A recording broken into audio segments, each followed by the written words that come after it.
tonight we have three men who have been or are university teachers. Birgir Björn Sigurjónsson at the Economics Department of the University of Stockholm, Ólafur Ragnar Grímsson at the University of Iceland in the Department of Political Science, and Stefán Ólafsson also at the University of Iceland in the Department of Sociology. The rules of the engagement are that we would like you to be as brief as possible so we can cover as much as possible. But before we open up for general discussion and questions, I would like to ask you, Professor Friedman, to give us a brief outline of what you see as the ideal society, your personal utopia, if you would like. Well, my personal utopia is one which takes the individual, or the family, if you will, as the key element in society. I would like to see a society in which individuals have the maximum freedom to pursue their own objectives in whichever direction they wish, so long as they don't interfere with the rights of others to do the same thing. In such a society, I believe you do need a government, but the government has a very limited role. Its role should be to provide for the national defense, to provide for protecting one individual from coercion by other individuals, and finally to provide a mechanism whereby we can formulate the rules that will govern us, the rules that decide what we regard as private property, what we regard as the rights of individuals, legislative process, and as part of that, a mechanism for judging differences of opinion. So you would have essentially, in my good society, a very limited government devoted to the tasks of defense, of justice, of legislating rules, and very little else. The rest would be left to the free individual activities of individuals joined together through the operation of a private and competitive market.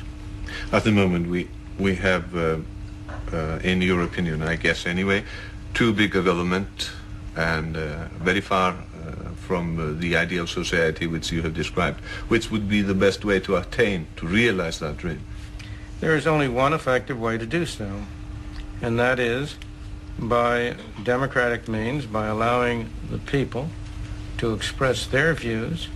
I have been fascinated by the fact that in country after country you have a paradox. You have what is supposed to be a government of the majority. You have a representative government. And yet that government repeatedly does things that a majority of the people oppose.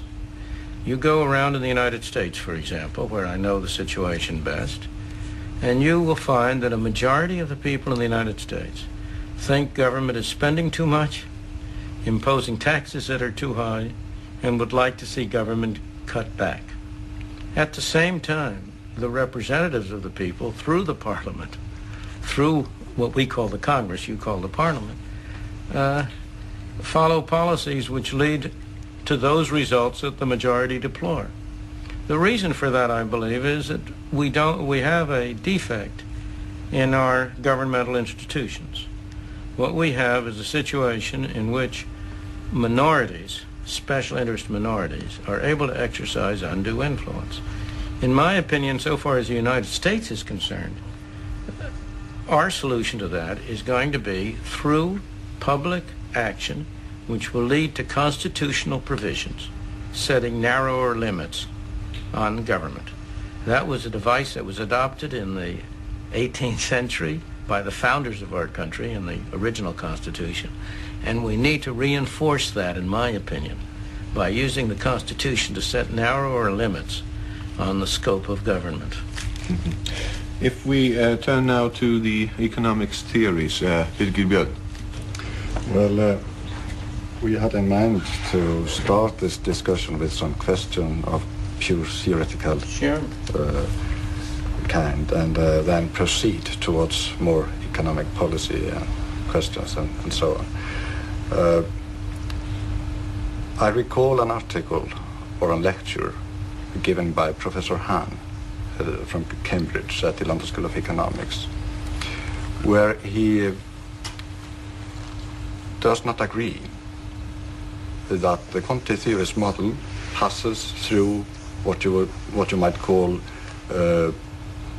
the normal requirements of a modern economic theory. This does mean that he disqualifies the modern theorist standpoint of the monetary school just on the same grounds as the old quantity theory school. What is your reaction to this interpretation of Professor Hahn's position? Well, I don't know that I can answer that in detail because I haven't read Frank Hahn's lecture that you're referring to. But the position in general reflects a split that has occurred among economic theorists for at least a century. It's a split. I wrote an article many years ago on Walras, in which I drew a distinction between Walrasian economics and Marshallian economics. The Walrasian view is that you have to have a general system of economics, general equilibrium system, which will reflect all of the interrelations in the society in one system of simultaneous equations. It's very hard to talk about it without talking about it in a fairly technical sense. It's a general equilibrium system. Hahn is in that tradition. Alfred Marshall, who was a great economist at Cambridge in the 19th century, one of the most important economists who ever lived, had a very different view.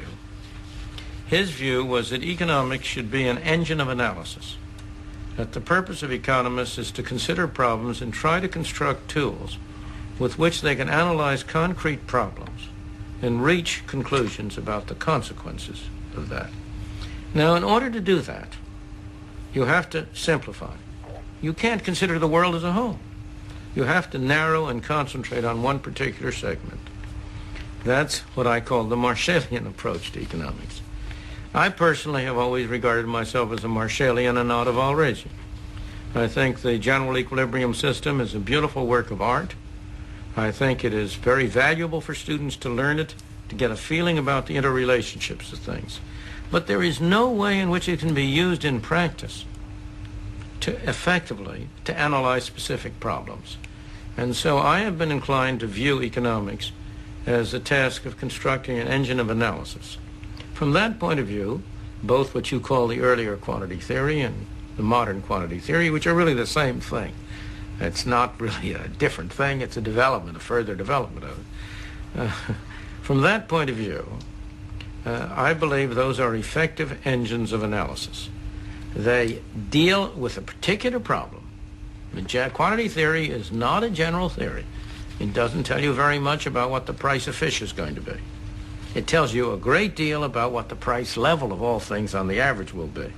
It tells you a great deal about what the monetary circulation will be. And I have been inclined to view the quantity theory from that point of view as an engine of analysis, and from that point of view, I believe there is no economic theory for which there is a greater amount of empirical evidence justifying and supporting its main propositions. Yes. Well, this was a very large answer, or a strong refutation of this position. It's no refutation. Don't misunderstand me.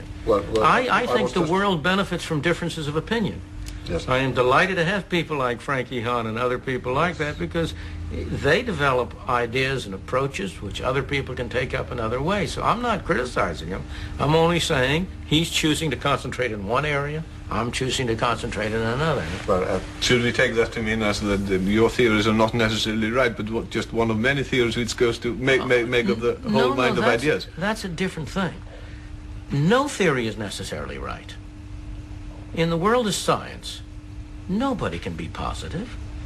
Science consists, whether it's physical science or economic science, it consists always of a set of hypotheses, which are accepted because they seem to fit the facts to date. But somebody may come along and find a new set of facts. And until they can be disproven. The Newtonian theory is succeeded by the Einsteinian theory. But to take that up to the specific example of your own theories, as you were just saying, the validity of theories is found in how well they will fit empirical tests. Absolutely.